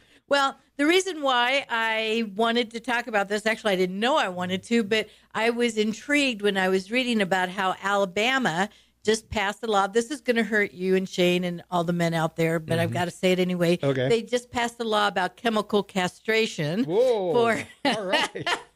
people. Hurts me to think about it. I'll say people because laws are supposed to be not have any gender attached to them, but chemical castration, I'm pretty sure goes with only one gender. Yeah. But at any rate, so they just passed a law that you will undergo that procedure, shall we say, if you want to be eligible for parole. You're not eligible for parole if you're convicted of a sex offense against a child under the age of 13. And then if you want to be paroled, you can choose to undergo this procedure and be paroled. And what state is this again? This is Alabama. Alabama. Okay. But the reason why it got so intriguing to me is because the article about this law happened to mention the few other states that have it, and lo and behold, Montana was on the list, and I did not know that. Oh, yeah. So then I had to go out looking. Obviously, I was intrigued. And in my defense, I probably didn't know it because when I went to the dark side and became a defense attorney as opposed to a prosecutor, I made the choice not to represent people charged with sex offenses. So, I mean, I did do the occasional what would be known as statutory rape between like a 15-year-old and a 19-year-old, but where the or maybe general concept of force, sidewalk or something like wasn't considered that. But at any rate, but other than that, I think I've done 2 or 3 over the last 25 plus years, so not very many, and actually it would be even more than that. But anyway, so Montana was on the list, and I will tell you the list of the others. California was one, although it's not even elective in California if you are convicted of a second offense, and you can also get the surgical, not just chemical castration in California. And then Florida, Georgia, Iowa, Louisiana, Oregon, Texas, and Wisconsin also have some form of this kind of law. Now, in Montana, what's interesting about it is not tied to the age of the victim or anything like that. It is just something that a court may impose as part of a sentence for quite a few, almost all of the enumerated sex crimes. So, for example, in Montana, rape is known as sexual intercourse without consent. It is something that can be imposed by the judge. He has discretion, or he or she has discretion to impose it as a condition of the sentence. And then it's somewhat a little bit confusing, but it's also available electively. I mean, if the judge sends you to it, he doesn't have to. It can be discretionary. But you can also, if you are convicted of that and you're imprisoned, you can also choose to undergo it before your release. So, it's kind of hard to see how that works. And I don't think there's any cases that talk about that in Montana. So context for this is anaphrodisiac drugs, and that reduce the libido desire. And they first used this drug to treat cancer. But unlike, this is not surgical castration. And the not in Montana, correct. No, I'm in Alabama. Chemical castration does not remove organs, nor is it a form of sterilization, and generally considered reversible when the treatment is discontinued. So, just so people understand that this is a chemical choice that people are making, not a surgical one. Well, that's an interesting point you made for this reason. Some of these states, including Alabama, you're going to be considered to have violated your parole if you stop the treatment. Right. And in Montana, you have it for as long as the Department of Corrections deems appropriate. So it could be stopped at some point, maybe when you're in your 70s or 80s. I don't know. Although there was always, we learned in law school about the fertile octogenarians. I was going to say. Hugh Hefner comes to mind. Men have it a little differently than women in terms of how old they are when they can become a father, which is there's no limit on their age. Apparently not. So, at any rate, but this also made me, because I had read some time ago, and I think I even was planning on talking about, we just didn't get to it that day, because I know I had read that in the last legislative session here in Montana, there had been some attempts to change various laws having to do with sex offenses, and in particular, I thought that they were trying to change the statute of limitations. And ultimately, I didn't quite find that. And what I found was that we already had the law from the 2017 legislature that changed the statute of limitations for sex offenses committed on someone who was a minor at the time. It used to be a long time ago when I first became a prosecutor, because we always had some leeway there, that it was up to 5 years after somebody turned, I think it was 21, not just 18, but 21. And then sometime, I think in the late 90s, they changed it to 10 years after that. And in the 2017 legislature, they changed it to 20 years. So it's a pretty long statute of limitations now. And in fact, we did talk about the case where, that had to do with DNA evidence. And the statute of limitations was involved in that, because of Montana passing a statute that said you have up to a year to prosecute somebody where DNA evidence reveals that they're the perpetrator, if you didn't know that before. And so, I mean, there's a lot of different statutes of limitations, I guess I'll put it that way, that go to DNA, that go to sex crimes. Sorry. The DNA evidence can apply in homicides, obviously, and maybe a couple other crimes. I don't think you really see it in anything. And that was a sex crime in the case that the Montana Supreme Court decided. But so the statute of limitations, it may have been changed or it may have died. I noticed when I was looking through the bills passed or killed during the last session, really the vast majority of them don't go anywhere. And there were quite a few having to do with sex crimes. And if they died, then I didn't bother to look at the text. But so I found some other interesting things while I was looking at that. One is that I knew that a couple of years ago, and maybe it was just 2017, they had changed the definition of without consent. That's how you commit most sex crimes. It has to be without consent. Now, without consent can be because of the victim's age, and then it doesn't matter whether they consent or not. Right. Yeah. They just are incapable of consenting. Right. So that's why it's kind of known as statutory rape. But the other ones that have always been around, of course, are if you use force or then, I don't remember when the case was. This was probably in the 90s, too, where the Montana Supreme Court decided that just threats and coercion by a teacher against a pupil was not without consent, and then the definition was changed to reflect that it's somebody in authority over you. That could definitely be without consent. And then a few years ago, they added a number of different categories. For example, somebody is mentally ill, and I have to say, I thought the intent of that was to go towards, for example, more like developmentally disabled. Right. And that's a fairly common, unfortunately, circumstance. Does happen, yeah. Unfortunately. It's happened in Montana. And then there was that recent case in Arizona where a comatose patient became pregnant. Right. Yeah. And they did, at least from DNA, catch, because the person that did it. Yeah. I mean, there was a limited pool of people that could have done it, and it was obviously someone that worked there. Right. So, and the reason why is that against their constitutional rights, though, to volunteer their DNA, or is that a? I don't remember how they got his DNA. He might have had to give some sort of sample when he was hired there. I don't know. Could be. But now with everybody doing DNA ancestry, that's how they caught like the Golden State Killer. Oh, yeah. It wasn't that, and he himself hadn't even done the DNA ancestry, but others of his family had. And so when they got a familial hint, then they were able to look further till in fact, originally they weren't sure if it was him or his brother, because DNA is obviously very close among siblings. But at any rate. Well, now I'm second thought about my ancestry test. I've been meaning to do it. I haven't done it yet. My son did it, and with an interesting result. But at my age, I only have to serve about 10 years. So.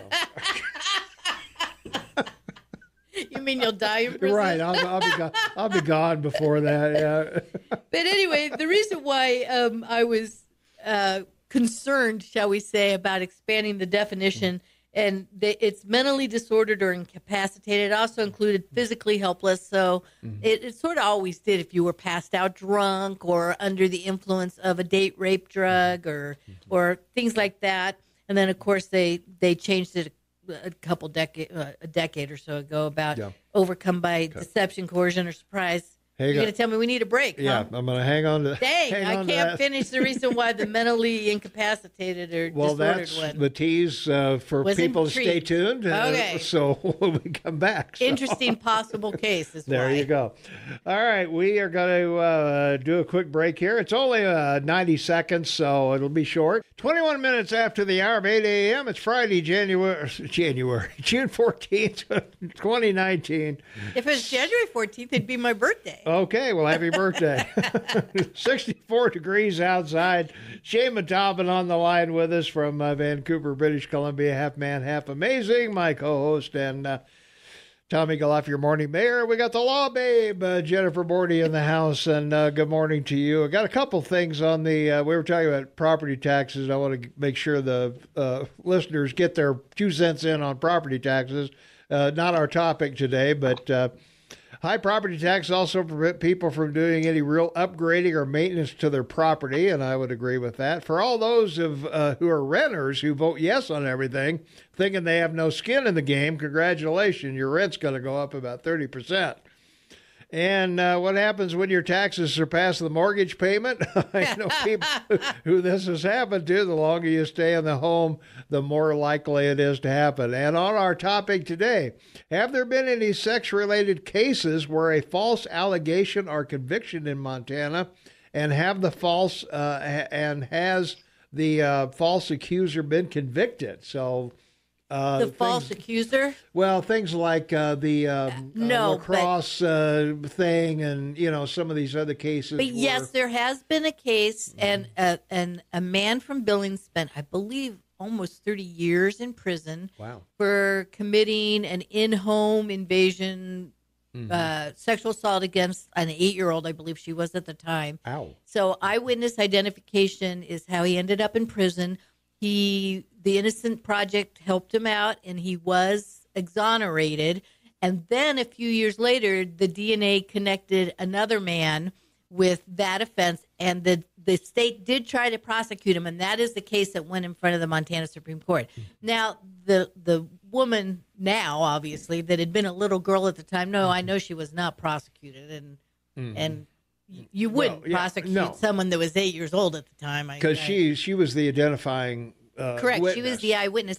And the thing about eyewitness misidentification is usually, at least, probably 99% of the time, it's not intentional. It's just what happens. And I was telling you last week when we were talking about movies, there's a little known Hitchcock movie called The Wrong Man with Henry Fonda, where he was misidentified as the perpetrator of a burglary, but it completely ruined his life. His wife went nuts and had to have inpatient treatment, and obviously he'd been incarcerated for a while. And then at the end they showed the man that was, and it did look somewhat like him.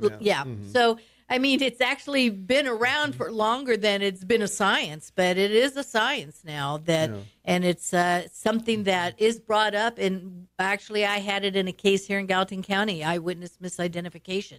And so eventually that man was acquitted, although he spent a year and a half. Well, I would think the stress of an 8-year-old in court, afraid, probably would have identified Big Bird. Adults are afraid to testify. I know. That's Imagine how an 8-year-old feels. I was going to say, they got all these people looking at you. It's nerve-wracking. And I'm supposed to say this guy did it, or I'm sure they were coached before before they were brought as a witness. And other than that, at least in Montana, most of the exonerations have dealt with homicides. But that is the one I'm aware of that involved a sex crime. And I'm sure in other states, sex crimes, I mean, obviously, those are really susceptible to proof or disproof based on DNA evidence. Right. I might add, in the eyewitness misidentification case we had here in Gallatin County, there also was DNA evidence that exonerated him, and the state still didn't dismiss the charge before going to trial, which they should have. The DNA evidence was that there were other people, not him. And I mean people. It was more than one and not him. Okay. At any rate, interesting case, actually. All right. So anyway, in the 2019 legislative session, the one we just had, they expanded the definition yet again of people that are incapable of consenting.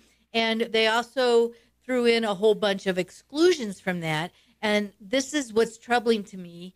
And it's just maybe a personal thing because I know of a case where it may or may not apply, although I feel pretty sure he'll never get prosecuted. But there is somebody whose wife has long suffered from dissociative identity disorder, which is more commonly thought of as split personality. And so, he had sex with some of the other personalities and has been investigated because of the mentally incapacitated. If only I had thought of that excuse, if they didn't like me, how about Marty over here? But at any rate, we laugh, but it's really not funny for somebody who may get prosecuted for it. I know, yeah. But at any rate, there are exceptions for people that are married to each other, only if the one is the patient and one is an employee or contractor or somehow otherwise related to the facility or the mental health program or whatever. But why? Why is that limited? Why wouldn't it be anybody that's married to a mental health patient? Yeah, you would think so. That's my thing to pick at on the definitions that apply. So there's going to be an expansion. If anybody is out there trying to commit sex crimes, you better read the new laws and the old ones. Okay. Yeah. By all means, read the law before you commit the crime. And one of the things I always want to say too, because I will say the few statutory rape cases where I represented, one was a 19-year-old, one was a 21-year-old, and I'm going to tell you, in both cases, it was the 15-year-old girl that initiated the contact. All right. Jane? Well, let's talk about Weinstein. It fermented the Y2 or the hashtag issue, in your country and all of the sex crimes that people in that industry made. But the point is your feelings, A, on the $45 million insurance settlement he had with the women in California, and why didn't any of them charge him? And then B, he's got this trial in New York, and he's claiming that it was consensual. So where do you think that ends up? Because hashtag Me Too started all because of this, and it's going to be interesting to see what the result of that trial is. What's your opinion? Well, you never know, and consent is the usual defense. And I started to say, too, when we're talking about underage. Isn't it a he said, she said? Often, yes, but when you've when you've texted pictures of your of yourself, certain portions of yourself, or a certain portion of yourself. That is not going to help Anthony your case. Weiner case, for example, with the texts were obviously. And just there. Because you do that, just because you sent a picture, which is its own crime, via some sort of social media, but it doesn't necessarily mean you committed a physical crime, such as sexual intercourse without consent, or rape, or sexual assault, or anything. And consent is usually the defense. And I would say probably it's about a 50-50 shot that it will succeed. A lot of times juries don't buy it. It depends on if there's other evidence, like bruising or disheveled person who immediately reported it crying and upset. So it just depends on what the other evidence is, too. Okay. All right. We got to take a break. When we come back, we have a question from our text line, 478-8298. Wasn't there a college student accused of sexual assault where the accuser lied about the incident? Well, we'll see if we can remember that when we come back. So stay tuned, and we will be back with more. What is this show? Oh, it's the KMS. It's the KMS Morning Soapbox with Tom and Shane. It's Friday. Come on, I'm old. We'll be right back after this. 24 minutes before the top of the hour. It's Friday, June 14, 2019, 61 degrees outside. Shane and Tom on the line with me from Vancouver, British Columbia. Half man, half amazing. And Tom Eagleoff, your morning mayor. And the law babe is in the house, Jennifer Bordy, our regular Friday guest. And we're talking about Smut. And yes, you do need to talk about it on the air sometime. Yes, we do. Well, one of our texters sent us a message. College student gets a year in prison for a false rape application. And the question was, of course, do you believe that if somebody does accuse somebody falsely, they should pay the penalty for that? And of course, I do. Of course they should, And I do know of at least one instance where somebody here in Gallatin County was charged with that. It's a misdemeanor. It's essentially false reports to law enforcement officers. But, I do, obviously. I don't think anybody should falsely report a crime or falsely accuse somebody of a crime. And there's obviously also civil remedies for that, such as slander. Well, I know people have tried to accuse Shane and I of lawyering here. Yeah.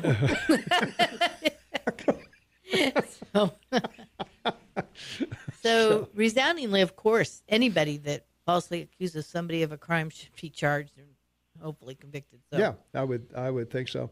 All and then wasn't there a college student accused of sexual assault where the accuser lied about the incident? Yes.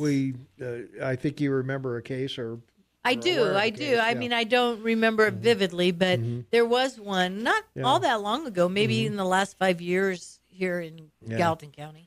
Well, one that wasn't a false allegation, the Montana state settled sexual assault for $175,000 between a female student who claims she'd been harassed and raped by her professor in 2011. That was adjudicated here in Montana.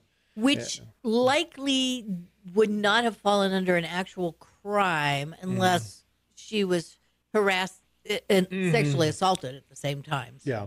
Well, it may have been what about a case of, you're going to fail this class unless you. Right. But she's an adult, presumably. No, I understand It's not the same as a high school teacher and a high school student. Right. So. No, that wouldn't be. But all universities have policies against that kind of conduct by anybody, let alone by a professor against a student. So. That's why she was able to sue, and apparently successfully, even though they settled. So, well, apparently the music professor received tenure in 2010. He was known to take students on out-of-town trips as well as host informal parties with alcohol at his home. Yeah, even though they are adults. Story got a lot of play. Yeah. So, well, the one other thing I started to mention. That there's actually a defense. We've been talking about statutory rape quite a bit, and there is a defense that if the age of consent is 16, not 18, but 16 in Montana. Now, it is 18 elsewhere, I believe California, and I couldn't tell you what other states. Yeah. It's something you always want to look at, obviously. But if you thought somebody, if they were between 14 and 16 and you thought they were over 16, that can be a defense. It generally doesn't work, just so you know, but that you can claim, oh, I thought that person was 16. And that's when they used to do the phone check calls. The ID, yeah. They would do the phone calls with, having the victim call the guy and say, oh, well, you knew I was 15, right? Oh, yeah. There goes that defense. Well.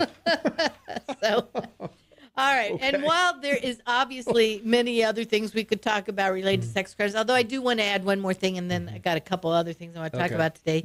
But we talked about the statute of limitations right at the beginning, and I mentioned it was 20 years for a felony after somebody turns 18. Now, for what might be a misdemeanor, which is rare because almost all of the sex crimes, if you commit them against somebody under the age of 18, even indecent exposure, then it's still a felony. But there's a special statute of limitations for misdemeanors related to sex crimes, which is 5 years after somebody turns 18. Normally, you have 1 year to prosecute a misdemeanor. So I just wanted to mention that. I wanted to sort of bring an update. It's been probably a year. Think about that update because...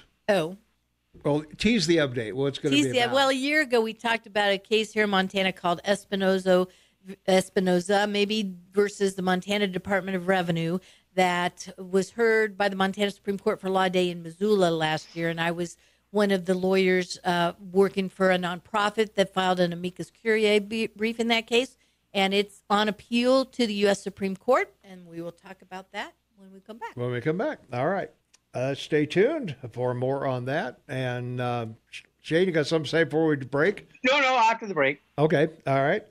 We'll be right back. There you go. Jennifer's favorite song, or one of them anyway. So. Yep. All right. So right before the break, we were talking about Espinoza versus the Montana Department of Revenue. Yeah. And Shane's got something to say real quick. Oh, okay. Go ahead. Whoops, hang on. Go now. Sorry. Now, okay, for context for our listeners, California was the first U.S. state to specify the use of chemical castration in 1996. The other states that have these laws right now are Georgia, Iowa, Louisiana, Oregon, Texas, and Wisconsin.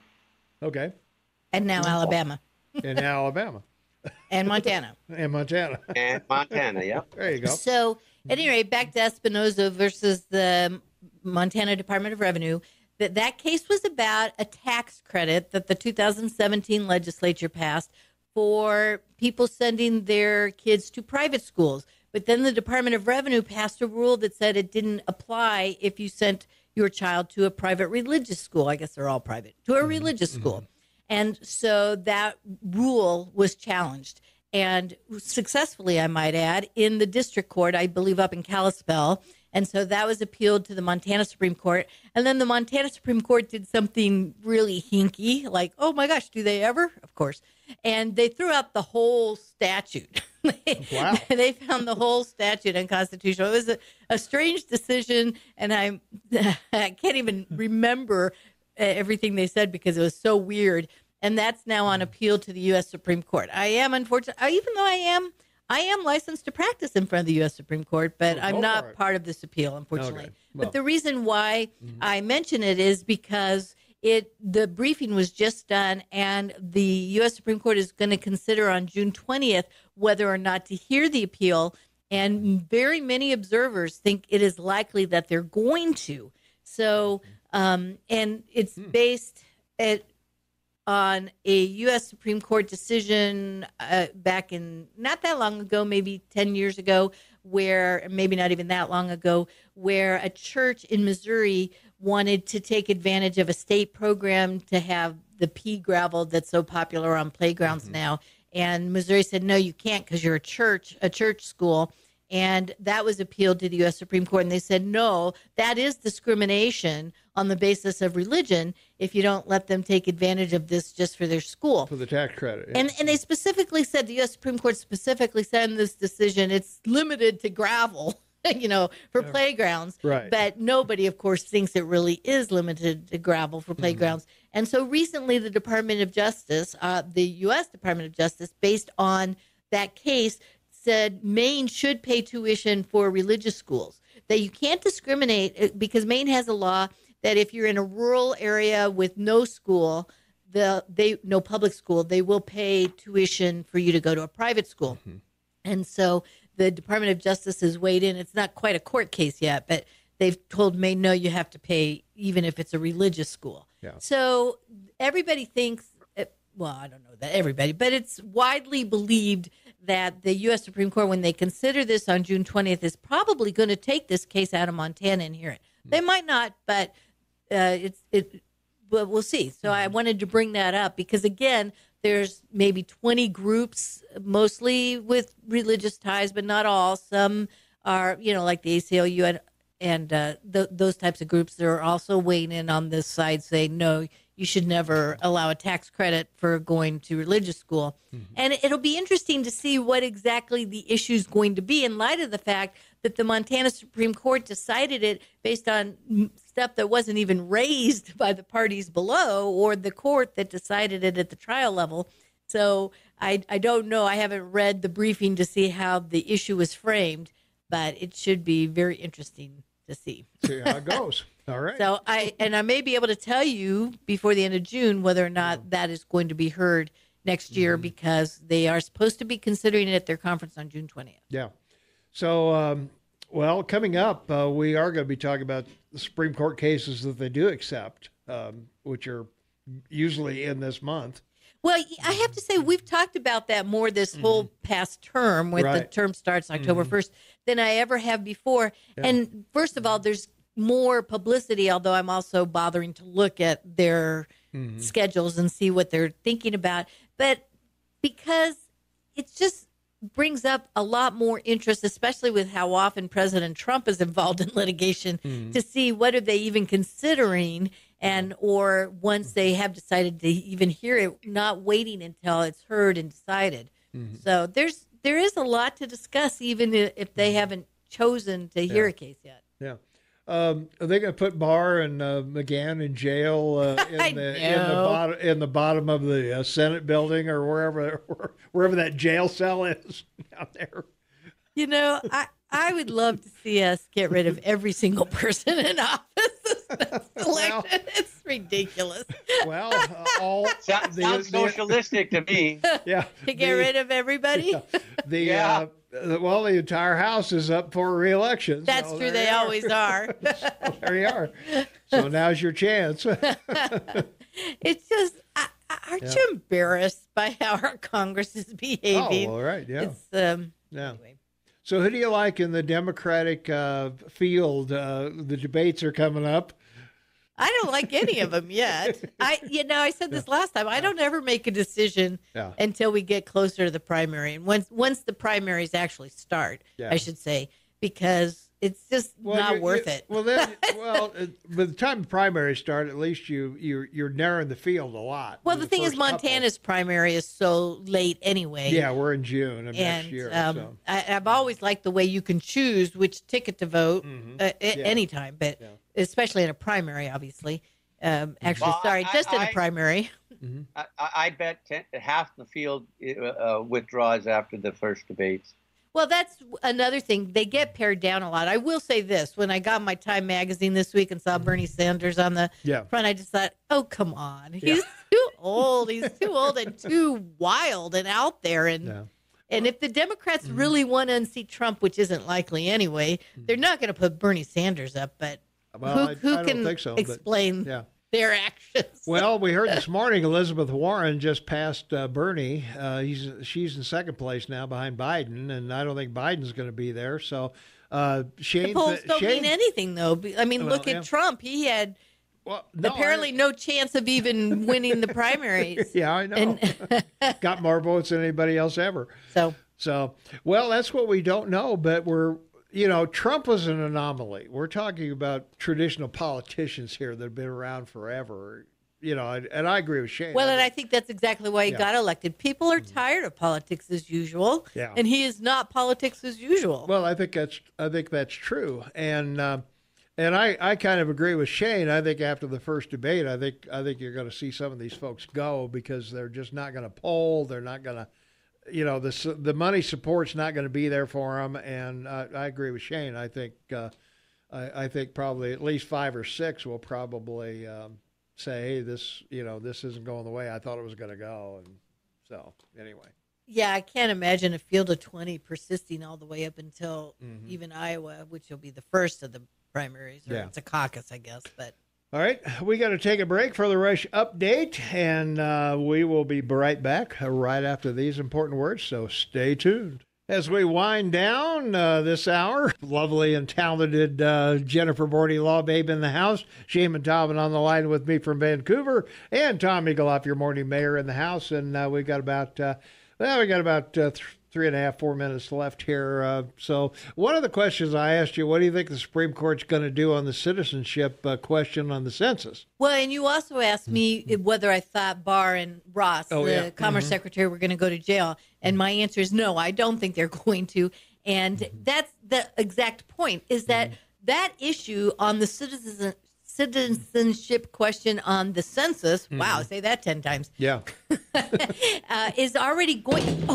is going to be decided by the U.S. Supreme Court before the end of June, so within 2 weeks. Yeah. And what is the point? This is why I'm telling you, Congress is an embarrassment to me anymore. And you probably could say that's all the Democrats. That part probably is all the Democrats, but both sides are embarrassing. Yeah. Me. Yeah. At any rate, so what is the point when that issue is about to be decided? Why is Congress doing anything about it? It just doesn't make sense. Yeah, it's before the court, so no, I don't think until they make their decision, and even after, because the U.S. Supreme Court is the final arbiter of issues like that. Yeah. So yes, so unless Congress changes it somehow, correct, they are allowed to pass laws and change decisions because they're not supposed to be legislative in nature, but they can determine whether or not something that has.